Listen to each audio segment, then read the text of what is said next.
আজকে সকালটা আমার টিফিন থেকে শুরু হলো, রান্নাঘর থেকে শুরু করছি। এখন বাজে সকাল 6টা। আমার ছেলে স্কুল থাকে তো, তাই জন্যই আমি সকাল সকাল উঠে টিফিনটা তৈরি করি। 8:30টার মধ্যে বেরিয়ে যায়, এই টিফিনটা নিয়েও যেতে পারে আর খেয়েও যেতে পারে। তাই জন্য আমি সকাল থেকে আজকে তোমাদের সঙ্গে ব্লগটা শুরু করলাম। আজকে আমি টিফিনটা তৈরি করব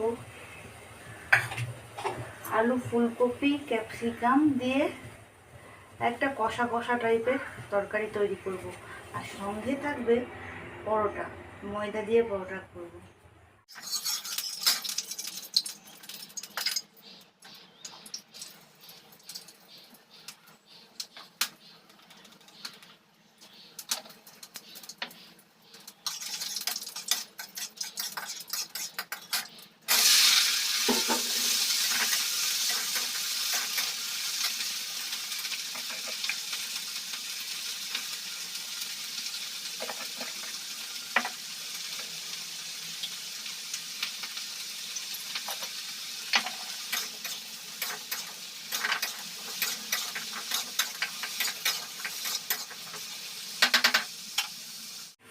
মশলাতে সবসময় টমেটোটা আগে দেবেন, তাহলে দেখবেন যে কোনো মশলাতে জল ইউজ করতে হয় না। টমেটোতে একটা জল টাইপের থাকে, সেটাতেই বাটা হয়ে যায়। তাই আমি টমেটোটা আগে দিই, তারপর আদার্স মশলাগুলো দিই। সবসময় জল ছাড়া মশলা পেস্ট করতে চাইলে টমেটো আগে দিবেন। দেখুন, কোনো জল অ্যাড না করার ছাড়াই টমেটোটা প্রথমে দিয়েছি বলে জল অ্যাড করতে হয়নি। মশলাটা সুন্দর আমার পেস্ট হয়ে গেছে মিক্সিতে। এরকমভাবে আপনারাও করবেন, কোনো জল ইউজ করতে হবে না। আগে টমেটো দেবেন, তারপর পেঁয়াজ, আদা, রসুন যা দেবেন দেবেন। জল ইউজ করতে হবে না, এমনি পেস্ট হয়ে যাবে।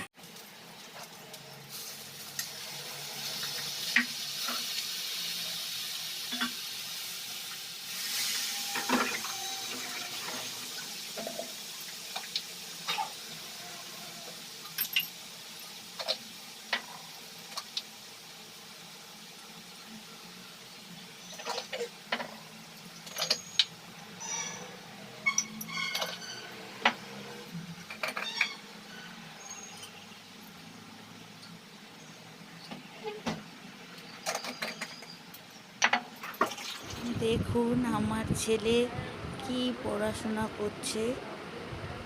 ওর সামনে পরীক্ষা আছে তো, তাই খুব পড়ছে।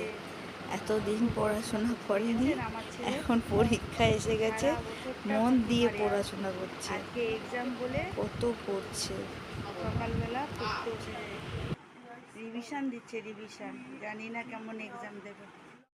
দেখুন বন্ধুরা, আমাদের বিল্ডিং এর আঙ্কেলের বাড়িতে কিরকম ঘরের মধ্যে কত বড়, ঘরের ঘরের বাইরে কি খেয়েছে তো মনে পেট পুরো একদম।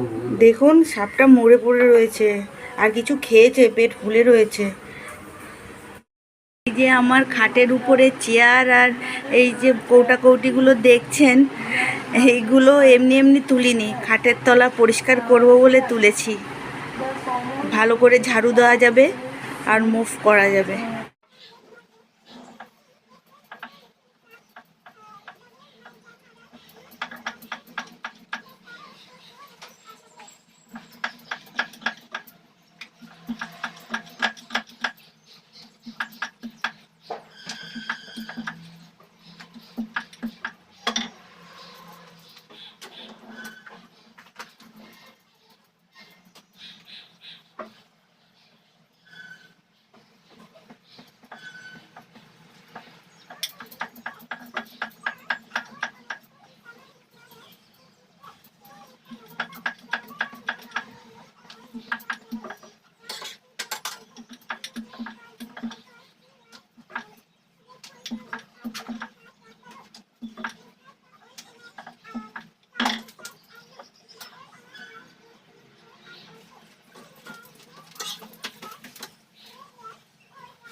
দেখুন আমার ছেলে পরীক্ষা দিতে যাবে তো কত ভক্তি ভরে ঠাকুরকে ডাকছে যাতে পরীক্ষাটা ভালো হয়, এক্সামটা যেন খুব ভালো হয়।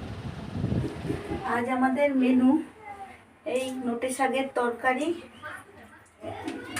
আর পাঙাশ মাছের লাল লাল করে ঝাল আর উচ্ছে সিদ্ধ। লবণ আর হলুদ দিয়ে এটাকে মেখে দেবো মাছটাকে।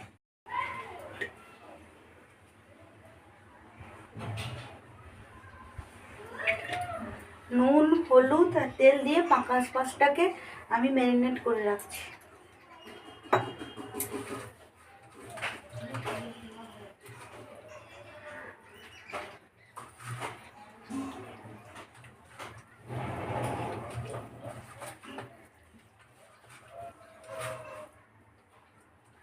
বোয়াল মাছের মতো কষা কষা করে করবো।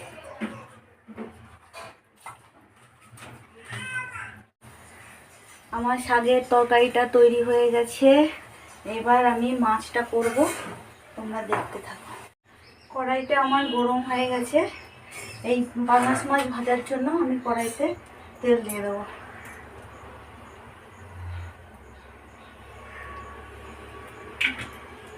তেলটা গরম হোক, তারপর মাছটা খুব বড় তো পাকা মাছ, প্রচুর তেল বেরাবে। একটা ঢাল নিয়ে দাঁড়িয়ে থাকি, নইলে তো ভুট ভাট করে ফাটবে। লো করে দিলাম।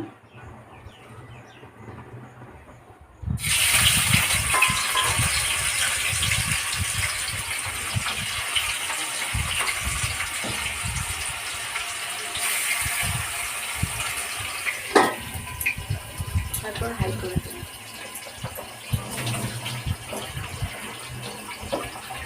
মাছগুলো সবকটা ভেজে আমি তোমাদেরকে আবার দেখাচ্ছি।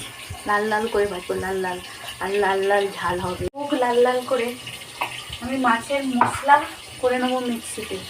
আমার মিক্সি সম্ভব, শিলে বাটি সব সময় নয়। তো মাছের জন্য এখানে আমি মশলা নিয়েছি টমেটো, পাকা টমেটো আর রসুন নিয়েছি আর পেঁয়াজ নিয়েছি।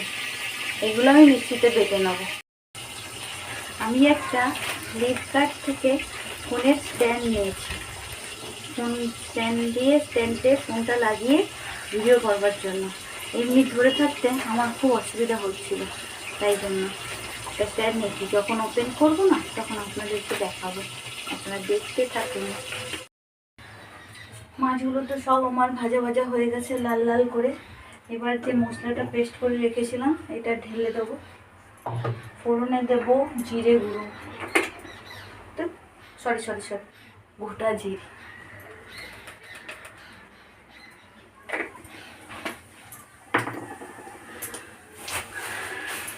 আর দেবো দুটো শুকনো লঙ্কা।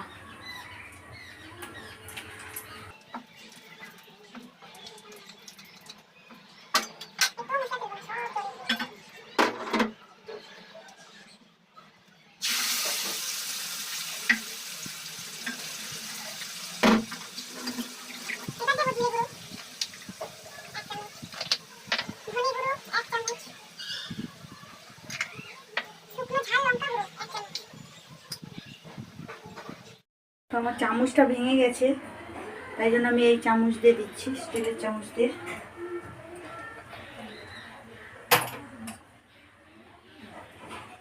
এক চামচ দিলাম।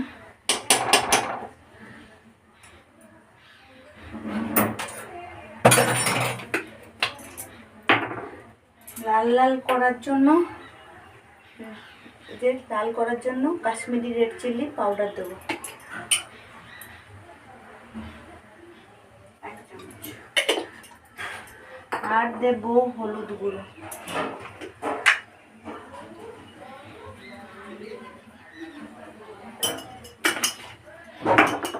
আর দেবো টেস্ট অনুযায়ী লবণ।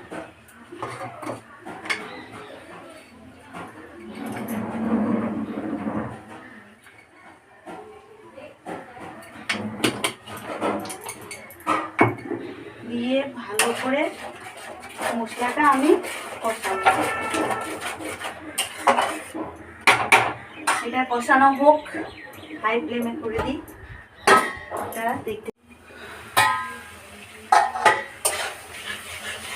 মশলাটা আমার কষানো হয়ে গেছে। এই সময় আমি অল্প একটু জল দিয়ে দেবো। জল দিয়ে দিলাম। এবার যখন এটা ফুটে উঠবে আমি মাছটা দিয়ে দেবো। মাছটা দিয়ে খানিকক্ষণ ফুটিয়ে নামিয়ে নেব। নামানোর আগে আপনাদের দেখাবো কালারটা কেমন হয়েছে।